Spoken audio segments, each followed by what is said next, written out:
अस्सलाम वालेकुम dear students. आज हम जो है लेक्चर नंबर 4 स्टार्ट कर रहे हैं। इसके अंदर हमने जो है वही कंटिन्यू करना है जो हमने कल स्टॉप किया था। हमने क्या चीज स्टॉप की थी? हमने जो है लिमिट डेफिनेशन से स्टार्ट किया था। क्या डेफिनेशन पढ़ी थी हमने? हमने कहा था W be the limit of function और F of Z approaches to W in epsilon neighbourhood whenever Z approaches to Z not in delta neighbourhood. ठीक है, या फिर हमने इसको ऐसे कहा कि W be the limit of function and Z approaches to Z not. अब हमें जो है एग्जांपल नंबर 1 दी गई है पेज नंबर 44 पर कि अगर मेरे पास फंक्शन जो है वो आयोटा जी बाय 2 है तो फिर हमने शो करना है कि limit G approaches to 1 F of G equals to iota by 2 है। ओके, हम इसको सॉल्व करते हैं by using the definition of limit. यहाँ पे आपको फंक्शन वैल्यू जो है वो दी हुई है। फंक्शन दिया हुआ है आयोटा जी बाय 2, डब्ल्यू आपको दिया हुआ है आयोटा बाय 2, जेड नॉट आपको दिया हुआ है 1। ओके, डेफिनेशन क्या थी? F of G minus W less than epsilon whenever z minus z naught less than delta। So z naught 1 है तो z minus 1 less than delta. Okay, इसका solve करते हैं। एफ ऑफ z हमारे पास है iota z bye 2, w है हमारे पास iota by 2, इस दोनों में से iota by 2 common, z minus 1। Property apply कर दें। प्रॉपर्टी अप्लाई करते हैं तो हमें पता है कि ये हमारे पास प्रोडक्ट के फॉर्म में आ जाएगा। Iota by 2 mod z minus 1 mod. Iota mod जो होता है वो 1 होता है तो 1 by 2 into z minus 1। z minus 1 हमारे पास लेस देन है डेल्टा के। हम यहाँ पे चूज कर लेते हैं delta equals to 2 epsilon, then F of z minus w less than epsilon. Definition satisfy हो रही है? प्रूव हो गया? ओके, अब हमारे पास है एग्जांपल नंबर 2। इसमें हमें क्या कहा जाता है कि हमने शो करना है कि limit z approaches to 0 z divided by z conjugate does not exist। कि ये जो लिमिट है ये एग्जिस्ट ही नहीं करती। ठीक है, ओके। अब हमें क्या करना होगा? अब मैंने आपको एक क्वेश्चन बाय डेफिनेशन करवा दिया। सबसे पहले हम चेक करते हैं कि अगर मैं इसके अंदर लिमिट अप्लाई करूं तो मेरे पास किस तरह का आंसर आता है। यहाँ पे मैंने लेट कर दिया कि जो मेरे पास z है वो इक्वल है x प्लस आयोटा y के। z का कॉन्जुगेट किसके इक्वल होगा? x माइनस आयोटा y के। लिमिट जो थी z 0 को अप्रोच कर रही है तो इसका मतलब है x y जो हैं वो भी 0 को अप्रोच करेंगे। लिमिट पुट कर देते हैं हम।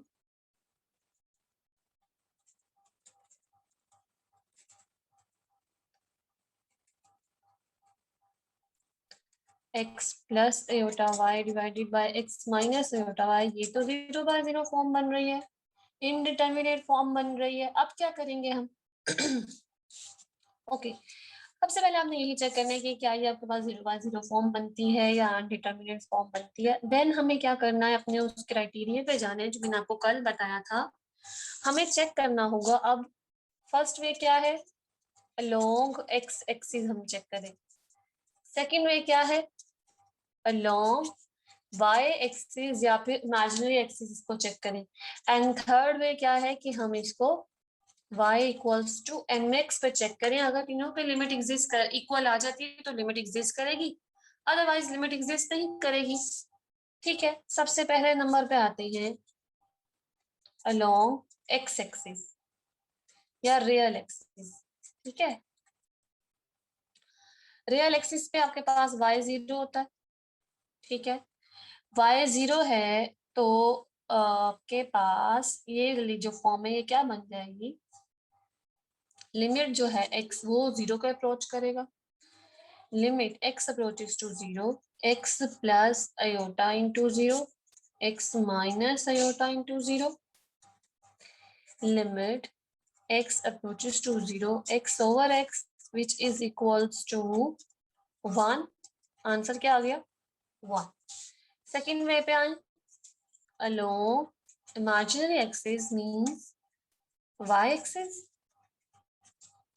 y axis पे क्या होता है, x 0 होता है, मतलब y 0 की तरफ अप्रोच कर रहा है, limit y approaches to 0, 0 plus iota y, 0 minus iota y, limit y approaches to 0, iota y by minus iota y, which is equals to limit y approaches to 0 minus 1, minus 1 answer आ गया। ये तो हमारे पास equal ही नहीं आए, ये जब हमारे पास इक्वल ही नहीं आए, equation 1 not equals to equation 2 या कंडीशन 1, जब यही इक्वल नहीं है इसका मतलब क्या हो गया, इसने क्या इम्प्लाई कर दिया कि लिमिट एग्जिस्ट नहीं कर रही, ठीक है। हमें थर्ड को चेक करने की जरूरत नहीं है, y इक्वल्स टू mx को तो चेक करने की जरूरत ही नहीं है कि यहाँ पे क्या होगा। हम जो है कहाँ चल रहे हैं, हमने जस्ट देखा इसका x एक्सिस देखा, y एक्सिस देखा और उसके बाद जी हम यहाँ पे आ गए हैं इसके फाइनल आंसर की तरफ कि हमारी लिमिट जो है वो एग्जिस्ट कर रही है या नहीं कर रही, ठीक है। ओके, इसी तरह से आप लोगों ने जो है सिंपल सा आपको एक क्वेश्चन देती हूँ, बहुत सिंपल सा है, 2 स्टेप में हो जाएगा, आपने बाय यूजिंग डेफिनेशन इसको सॉल्व करना है। Limit x approaches to 2 x square x square minus 4 equals to 4, ठीक है। आपने ये शो करना है, मीन्स आप इसको सॉल्व करेंगे बाय यूजिंग डेफिनेशन, ठीक है। जैसे मैंने आपको एग्जांपल नंबर 1 करवा, वैसे ही आपने इसको कर लेना है, ओके। अच्छा, अब हमारे पास नेक्स्ट क्वेश्चन है। नेक्स्ट क्वेश्चन क्या है कि हम जो है मजीद इसको करके देखते हैं, सिंपल क्वेश्चंस के अंदर देखते हैं कि हमारे पास किस तरह से ये होगा। देखिए, अगर आपको एक सिंपल पॉलिनोमियल टाइप क्वेश्चन दिया होता है, लाइक इस तरह से दे दिया गया, z any approaches to 1 plus 2 iota and z square, let, अब आपके पास एक वे तो ये है कि आप लेट करें z इक्वल है x प्लस आयोटा y के, उसका स्क्वायर लें, आप इसके अंदर लिमिट को ब्रेक करें कि x लिमिट जो है वो 1 को अप्रोच कर रही है, y वाली साइड 2 की तरफ जा रही है। सेकंड वे ये है कि आप इसके अंदर डायरेक्ट अपनी लिमिट पुट करें, ठीक है। 2 वे हैं, एक तो ये कि हम क्या करते हैं, लिमिट डायरेक्टली पुट कर दें 1 plus 2 iota whole square 1 plus 4 iota square plus 4 iota 1 minus 4 plus 4 iota minus 3 plus 4 iota. Second में क्या है कि मैं इसके अंदर सबसे पहले limit x y approaches to 1 to x plus iota y whole square, limit x y approaches to 1 to x square minus y square plus 2 iota x y, limit put कर दें 1 minus 4 plus 4 iota which is equals to minus 3 plus 4 iota, ठीक है, इससे कोई effect नहीं पड़ता। अगर आपके पास इस तरह क्वेश्चंस आ जाते हैं, आप उन्हें डायरेक्ट भी कर सकते हैं। आपको जरूरत नहीं है कि आप पहले उन्हें कार्टेशियन फॉर्म में कन्वर्ट करें या फिर किसी पोलर फॉर्म में कन्वर्ट करें। आपके पास देखिए डायरेक्ट जी दिया हुआ था, हमने जी के अंदर वैल्यू पुट कर दी। मैंने आपको सिंपल सा बताया, आपको इस तरह की बहुत सी एग्जांपल्स जो हैं वो मिल जाएंगी, आपकी बुक से भी मिल जाएंगी। कंटिन्यूटी के बाद एक्सरसाइज है, आपने वहां से देख लेना है। ओके, यहाँ पे एक और क्वेश्चन मैंने निकाला। इस क्वेश्चन के अंदर हम देखना चाह रहे हैं कि अगर हमारे पास X axis along Y axis भी लिमिट सेम हो जाएगी तो y इक्वल्स टू mx में क्या होगा। ओके, क्वेश्चन हमें क्या दिया हुआ है, limit z approaches to 0, real part of z minus imaginary part of z whole square divided by z mod square। आपको पता है कि x जो है वो हमारे पास रियल पार्ट होता है z का, y जो है वो हमारे पास इमेजिनरी पार्ट होता है z का।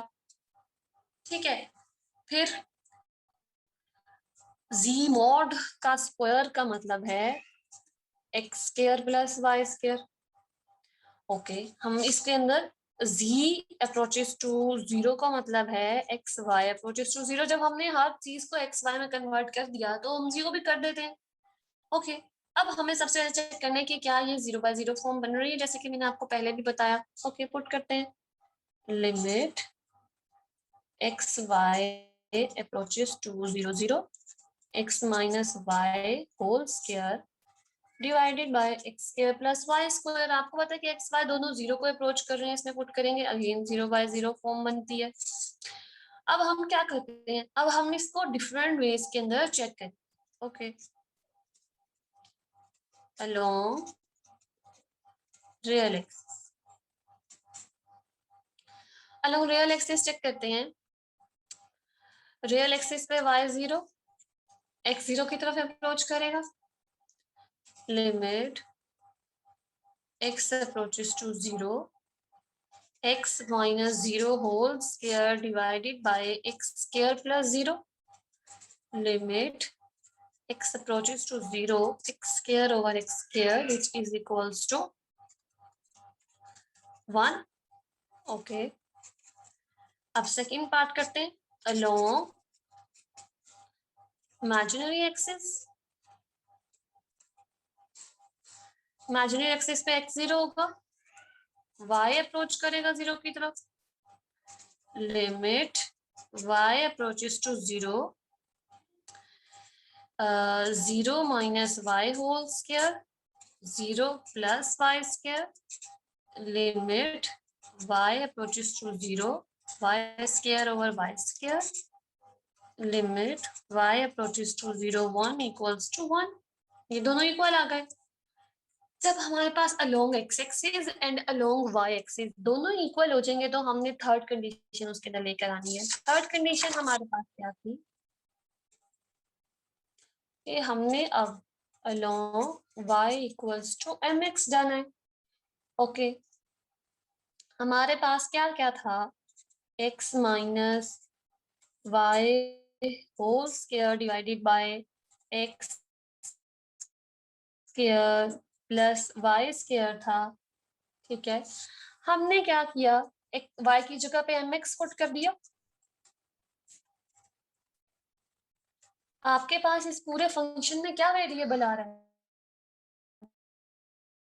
जस्ट x आ रहा है, तो लिमिट किस पे लगेगी, x पर, और कहाँ जाएगी, 0 पर। ओके, इसमें से कॉमन निकालें, हमारे पास x स्क्वायर कॉमन आ जाएगा, अंदर क्या बचा, 1 minus M whole square divided by, इसमें से भी x स्क्वायर कॉमन आ जाएगा, 1 प्लस एम स्क्वायर। ये क्या बन गया, limit x approaches to 0 1 minus M whole square divided by 1 plus M square which is equals to 1 minus M whole square over 1 plus M square. इसके अंदर हमें नजर आ रहा है कि हमारी जो वैल्यूज हैं वो किस पे डिपेंड कर रही हैं, m पे डिपेंड कर रही हैं।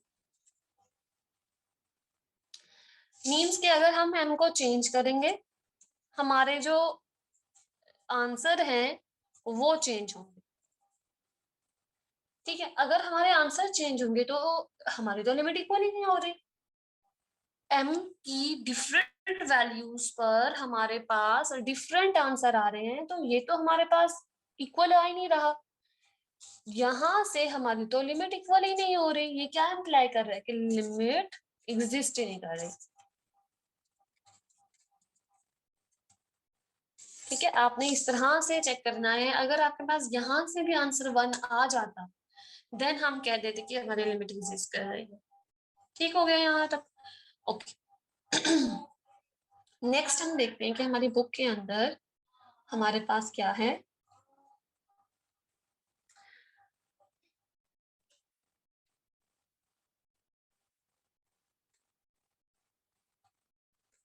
ओके, आके नेक्स्ट आपके पास कुछ थ्योरम्स दिए गए हैं।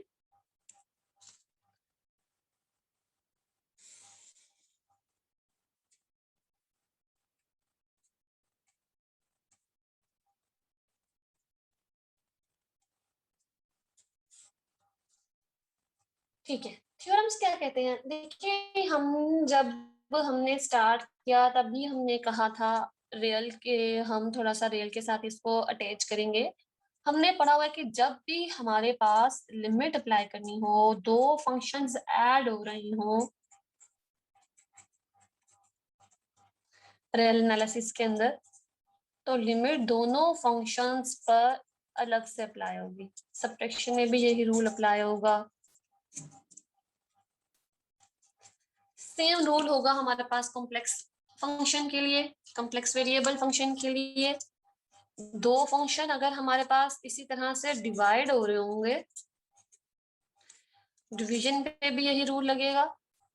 जिस तरह से रियल फंक्शंस पे लगता था, उसी तरह से कॉम्प्लेक्स वेरिएबल फंक्शंस पे लगेगा। प्रोडक्ट के लिए जैसे हमने पढ़ा, पावर के लिए हमने पढ़ा।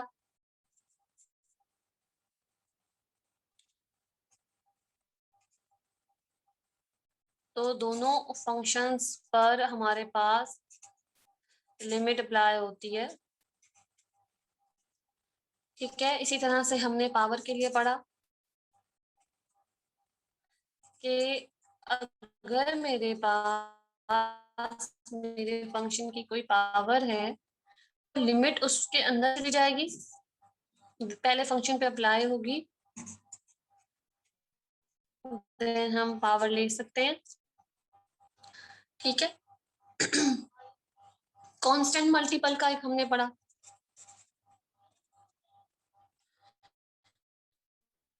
ये मैंने x अप्रोचेस टू 0 लिया है, तो x नॉट इसको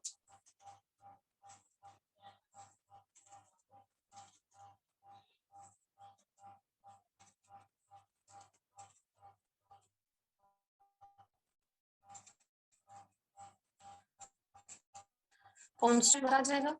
लिमिट जो है फंक्शन पे अप्लाई हो जाएगी।